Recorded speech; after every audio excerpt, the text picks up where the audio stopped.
नमस्कार दोस्तों, मैं मनीष कुमार अखंड भारत की आवाज़ चैनल पर आप लोगों का स्वागत है। और अभी हम पानीपत के मिनी सचिवालय से आप लोगों के सामने आए हैं। और तो तस्वीरों में आप लोग वार्ड नंबर 2 से जो जिला पार्षद विनय गुप्ता जी, वो आज हमारे साथ लाइव में हैं। और जानकारी मैं आप लोगों को दे दूं, आज पानीपत मिनी सचिवालय में जो जिला परिषद के जो ड्रा हुए हैं उसके बारे में अभी हम, आज का मुद्दा हमारा है और इसी के बारे में हम जानकारी लेंगे।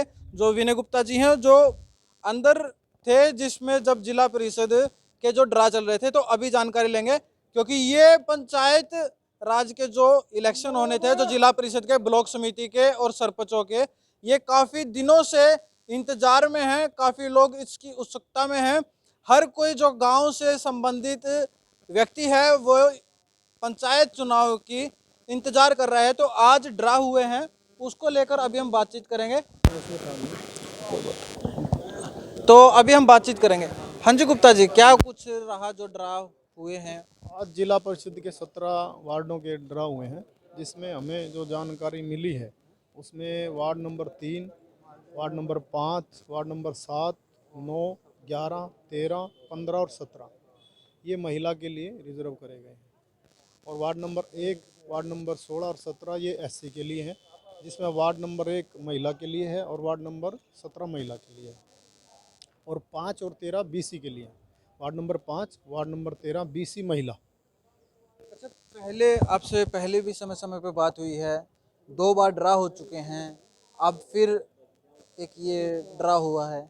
क्या लगता है अब चुनाव नज़दीक हैं? क्योंकि आपकी दोनों बार भविष्यवाणी आपकी सच हुई है। देखिए, मुझे ये जो सरकार है, ये जब भी इस चुनाव की प्रक्रिया करती है, पिछले पौने 2 साल में जब भी कर रही है, कोई ना कोई कन्फ्यूजन ये पब्लिक में अवश्य छोड़ती है।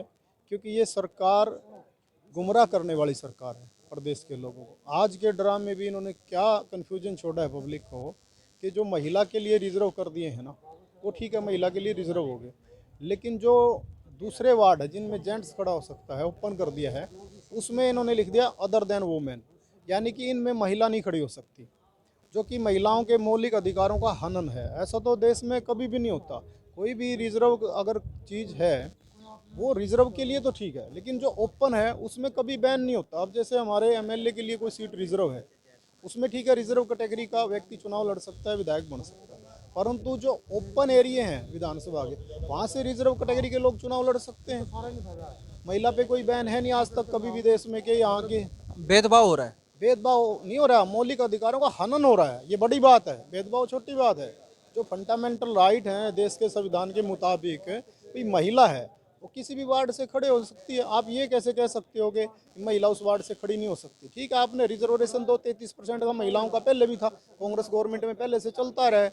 33% महिलाओं के लिए पंचायती राज में आरक्षण पहले से था, लेकिन उन्होंने तो ये कानून नहीं बनाया कि जिनमें महिला है उन्हीं में खड़ी हो सकती है, दूसरे वार्डों में महिला नहीं खड़ी हो सकती। अभी सरकार ने क्या किया है, ये कह रही है अब भाई बेटी बचाओ बेटी पढ़ाओ।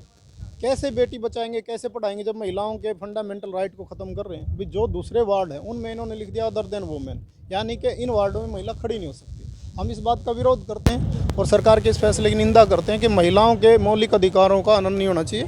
हमारे भारत में महिलाओं को देवी माना गया है, सबसे पहले महिलाओं की पूजा होती है, उनको देवी माना गया है। उनके मौलिक अधिकारों का हनन ना करे सरकार। अच्छा, एक चीज़ मैं इससे थोड़ा सा हट के पूछना चाहता हूँ। आप पेशे से आप आड़ती भी हैं और मतलौडा अनाज मंडी के पूर्व प्रधान भी रहे हैं। तो जब जब फसल का समय आता है किसानों के लिए, तब तब ये सरकार एक प्रैक्टिकल करने की कोशिश करती है। तो अब एक ई नेम पोर्टल लेके आए। आड़तियों की हड़ताल भी चल रही थी। कल हरियाणा के पूर्व मुख्यमंत्री जो भूपेंद्र हुड्डा है, वो करनाल में जाके जो अनशन भूख हड़ताल पे थे, अनशन पे थे, उनका अनशन तोड़वाया भी। क्या कुछ कहेंगे इन सब को लेकर? देखिए, ऐसा है मनीष भाई, जब से ये सरकार आई है 2014 से, और जब जब किसान अपनी खून पसीने की मेहनत करके फसल को तैयार करता है, तो ये सरकार वो तो तैयार होता है कि मैं अपनी फसल मंडी में लेके जाऊंगा, उस फसल को अच्छे भाव में बेचूंगा, उससे मेरी रोजी रोटी चलेगी, परिवार का खर्चा चलेगा। पर यह सरकार उससे पहले तैयार हो जाती है कि फसल बिकने नहीं देनी। हर फसल के आने से पहले ये सरकार कोई भी एक काला कानून तैयार कर लेती है, जिससे हरियाणा का किसान, आड़ती, मजदूर और मुनीम परेशान होता है। अभी पिछले दिनों इन्होंने जून 2020 में 3 काले कानून बनाए। पूरे देश के किसानों ने, आड़ती और मजदूरों ने, आम जन ने सहयोग करा। वो तीनों काले कानून रद्द करने पड़े। 13 महीने का संघर्ष किसानों का हुआ, जिसमें हमारे भारत के 700 अन्नदाता शहीद हुए। अब ये सरकार बदले की भावना भी रखती है। अब इन्होंने देखा कि हमारे 3 काले कानून रद्द हो गए, क्योंकि इनका लक्ष्य एक ही है और इस लक्ष्य को ये कामयाब करके रहेंगे। अगर 2024 में दुर्भाग्यवश ये दोबारा आ गए तो इनका लक्ष्य एक है कि हरियाणा की अनाज मंडियों को हर हालत में बंद करना है। किसी कीमत पर हरियाणा की अनाज मंडियाँ चलनी नहीं चाहिए। हरियाणा का किसान, आड़ती और मजदूर बेघर होना चाहिए। उसी के मद्देनज़र इन्होंने अभी ये नया ई नेम पोर्टल जो निकाला, उसके अंदर क्या अमेंडमेंट करी कि जो मोटा दाना आता है, एक पीआर, जिसको सरकार खरीदती है, जो दूसरी वैरायटी हैं जैसे बासमती है, डुप्लीकेट, मूछल है और हैं, इन्होंने बनाया कि जो दूसरी वैरायटी है उनकी पेमेंट भी किसान के खाते में सीधी जाएगी। अब इस सरकार से कोई सदन में पूछे वहाँ असेंबली में कि आप प्राइवेट पेमेंट को ये कैसे कह सकते हो सीधी खाते में जाएगी। अब प्राइवेट पेमेंट का यही नहीं पता, अगला 1 महीने में देगा, 2 में देगा, 6 में देगा, 1 साल में देगा, तो किसान का कैसे गुजारा होगा। किसान ने तो अपने परिवार का पालन पोषण करना है, उसने तो पैसे चाहिए समय पे। तो ये काला कानून बनाया था, जिसका ये सरकार दरअसल क्या है, भूल चुकी है कि हरियाणा की जो पहचान है वो हरियाणा के किसान से है, हरियाणा की अनाज मंडियों से है, हरियाणा के मजदूर से है। और इस सरकार को ये नहीं पता कि ये सरकार क्या कर रही है कि एक तीर से कई निशाने चला रही है। अब इन्होंने ये जो तीर चलाया था, इससे इन्होंने निशाना क्या बनाया कि हरियाणा की अनाज मंडियाँ बंद हो जाएंगी, क्योंकि अगर प्राइवेट धान की पेमेंट सीधी आएगी ना, तो सीधा अर्थ है अनाज मंडियाँ बंद हो जाएंगी, क्योंकि एक साल में पेमेंट आएगी, किसान को पैसा नहीं मिलेगा, किसान आगे आड़ती को नहीं दे सकता। अगली फसल में क्या होगा कि आड़ती इसको खर्चा नहीं देगा, फिर क्या होगा, मंडियाँ बंद होएंगी तो किसान डायरेक्ट मिल वाले के पास जाएगा, मिल वाले ने उसके रेट नहीं देने, क्योंकि कोई करियाने की दुकान पे तो जीरी खरीदेगा नहीं। मिल वाला 2500 की 2000 बोलेगा तो किसान बोनी बंद कर देगा। इस सरकार को ये नहीं पता कि आप जो एक ऐसा तीर चला रहे हो जिससे कई निशाने मार रहे हो, और जब 2024 का आम चुनाव आएगा, जब हरियाणा का किसान, आड़ती, मजदूर और मुनीम इकट्ठे होकर संगठित होकर जो तीर मारेंगे ना, वो निशाना इतना शानदार और मजबूत होगा कि 100 वर्ष दूर पड़ोगे जाके, 100 साल तक सत्ता के करीब नहीं लगेंगे ये लोग। जिस तरह का माहौल इन्होंने हरियाणा में बनाया है, हर रोज़ एक फसल आती है, काला कानून बनाकर खड़ा कर देते हैं, पूरे हरियाणा का किसान, आड़ती और मुनीम और मजदूर परेशान हो जाता है। तो इस सरकार रोज़ नए नए ऐसे कानून बनाती है कि जिससे हरियाणा की जनता परेशान है। एक बार फिर जो पंचायती चुनाव को लेकर हम बातचीत करते हैं, तो जो मेरा पहले क्वेश्चन था वो मेरा अभी क्वेश्चन यही है, क्या लगता है अब चुनाव नज़दीक है, क्योंकि कुछ दिन पहले ही एक अधिसूचना जारी कर दी पंचायतों को लेकर, वहाँ से रिजर्वेशन में जो जो एक लिस्ट निकाल दी हर गांव की, तो क्या लगता है अब चुनाव नज़दीक हैं या अब फिर जो बहकाया गया था पहले भी सरकार के द्वारा बहकाया गया था, जो अभी हाल फिलहाल में कुछ दिन पहले ही जो चुनाव आयोग है उसने ये डिक्लेयर कर दिया था कि 30 नवंबर से पहले कोई चुनाव नहीं होने, तो एकदम फिर ये अधिसूचना आ जाती है, तो क्या मतलब लोग कैसे डिसाइड करें क्या सच है क्या झूठ है कुछ।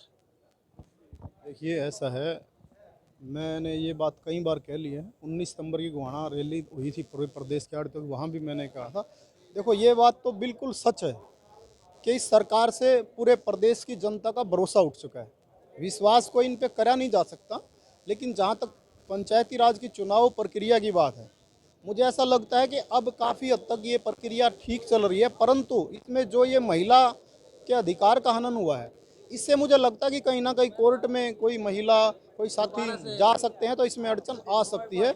और चुनाव में अभी भी देरी होने की संभावना बनी हुई है, पंचायत चुनाव में देरी की संभावना अभी भी बनी हुई है, क्योंकि सरकार की नीयत साफ नहीं है। ये कोई ना कोई उसमें ऐसा कंक्लूजन छोड़ देते हैं कि फिर कोई कोर्ट में जाए तो फिर सरकार के हम क्या करें, भाई कोर्ट में चले गए, ताकि मामले को और लंबा खींचा जाए, ऐसी नीयत है सरकार की। तो अभी जैसे अभी वार्ड 2 से आप पार्षद थे, तो अब आगे का कुछ प्लान है या अभी क्या कुछ राजनीति तौर पे आप क्या। कि जिला परिषद का चेयरमैन का सरकार क्या फैसला करती है। भी जिला परिषद की जो चेयरमैन है, हरियाणा के जैसे ये नगर पालिका है, नगर निगम है, ओपन इलेक्शन हुए थे, सीधा चुनाव हुआ था। मैंने पीछे डी साहब को ज्ञापन भी दिया था मुख्यमंत्री जी के नाम। तो अभी हम वेट कर रहे हैं सरकार के निर्णय की, भाई अगर सीधा चुनाव हो जाए तो ज़्यादा बेहतर है, पारदर्शिता रहेगी और गाँवों में विकास होगा। तो ये थे हमारे साथ जो वार्ड नंबर 2 से जो जिला पार्षद विनय गुप्ता जी, मतलब अब इनका कार्यकाल ख़त्म हो चुका है और इस टाइम पे सारी जो शक्तियां हैं जो जिला परिषद की वो सीईओ के पास है, जो पंचायतों की जो शक्ति है वो बीडीपीओ के पास है। तो आज ड्रा हुआ है, इसको लेकर आप लोगों को जानकारी दी। तो इस वीडियो को ज़्यादा से ज़्यादा शेयर कीजिएगा और पल पल के अपडेट्स के लिए जुड़ रहे हैं। मनीष कुमार, पानीपत से।